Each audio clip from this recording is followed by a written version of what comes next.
Listen to me. This is what we're trying to stop.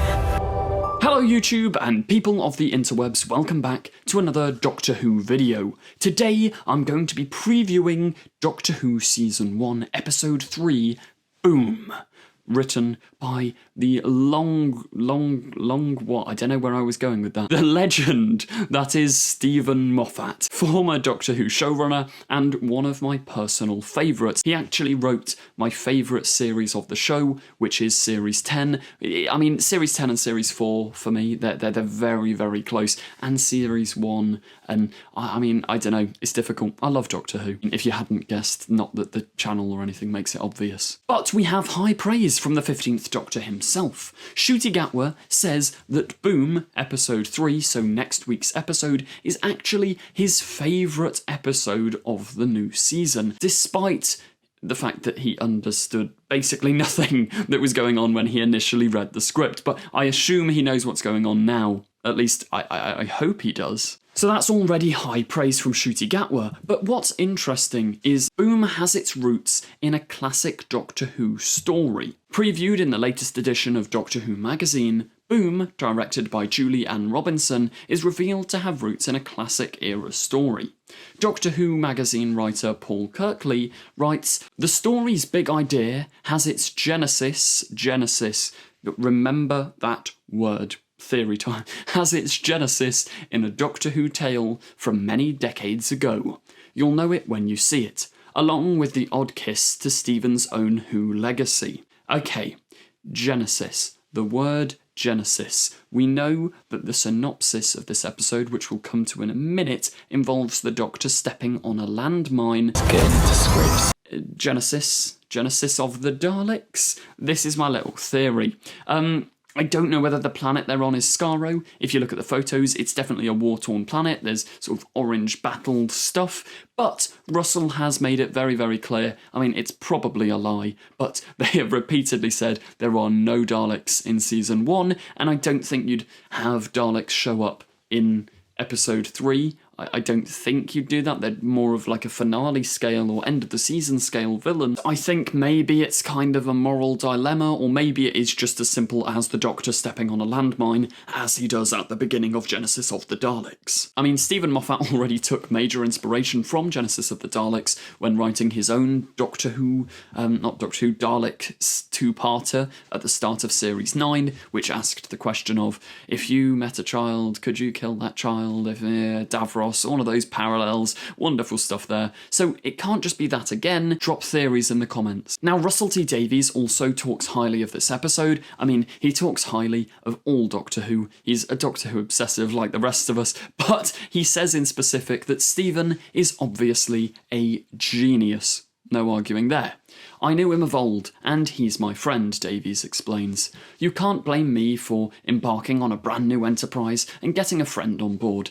I mean, no, you can't. Steven has written some of the best Doctor Who ever, so it makes complete sense that he was invited back. It's also interesting to note that Chris Chibnall was invited back as well, but understandably, he said, I've just done Doctor Who, I want to step back and be a viewer, which is completely fair enough. But yeah, I'd have been up for all of these guys returning to write some Doctor Who, because they've all done some fantastic stories. Not just that, but a friend who would deliver world-class drama.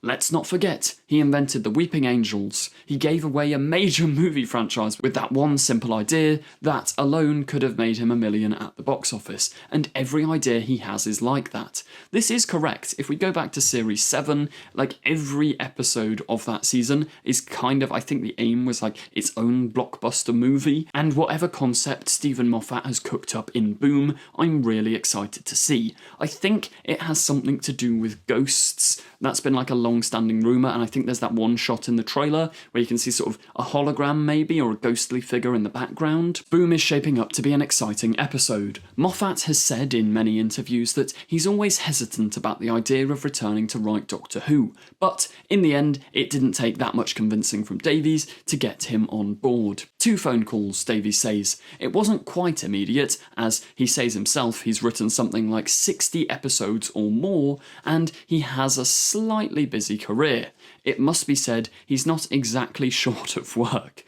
Asking him to write an episode is like jumping onto a runway train, but of course he loves it. Once he pitched the idea of Boom, set on the world of Castarian 3, earlier I mentioned maybe it's Skaro. Is this a code name? Sometimes Doctor Who does like code name things. I know that like when the Master came back in series 12, I think Sacha Darwin was credited as Barak Stremis, which spells out like Master is back. There's also the wordplay of S-Triad, which spells TARDIS, from the season 1 finale that hasn't aired yet. We don't know whether that is wordplay. Maybe it's a strange coincidence.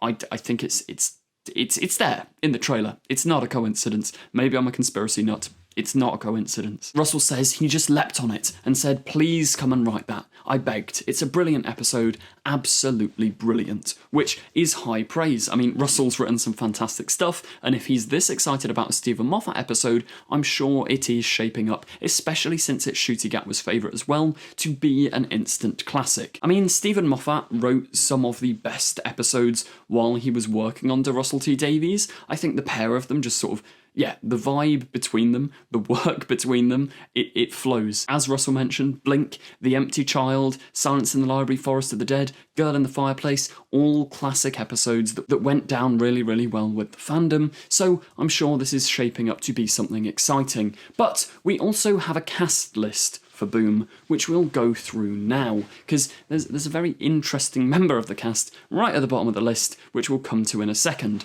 The Doctor is played by Ncuti Gatwa, Ruby Sunday is played by Millie Gibson, we know that. New characters, John Francis Vatter is played by Joe Anderson. Carson is played by Majid Mediza Valjerdi.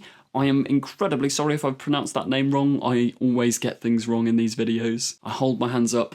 I cannot read. Splice Alison Vatter is played by Kyo Ellen Springall. Canterbury James Affilant, I don't know, I have no idea what I'm saying at this point, is played by Bav Joshi. And then the strangest of all, Ambulance. The character Ambulance. Is she playing an actual ambulance? Is that a name? Or am I pronouncing it wrong? Is that actually alien for something? Is played by Susan Twist. Dramatic slow-mo moment. Susan Twist is back. Again, as mysterious random character, who I presume will be in the background. But we had Susan Twist show up in Wild Blue Yonder as Miss Meridew. We had Susan Twist show up in The Church on Ruby Road as a woman asking people to sing Gaudete Te. We also know that she's in the cast list for The Devil's Chord. Who is Ambulance? What is Ambulance? Why is Ambulance? In the episode, Carson says some of the men think the Castorians are in the fog, like they are made of fog. We have no idea what this means, but I'm going with this is the ghostly stuff. It's going to be a cool, high-concept Stephen Moffat style idea,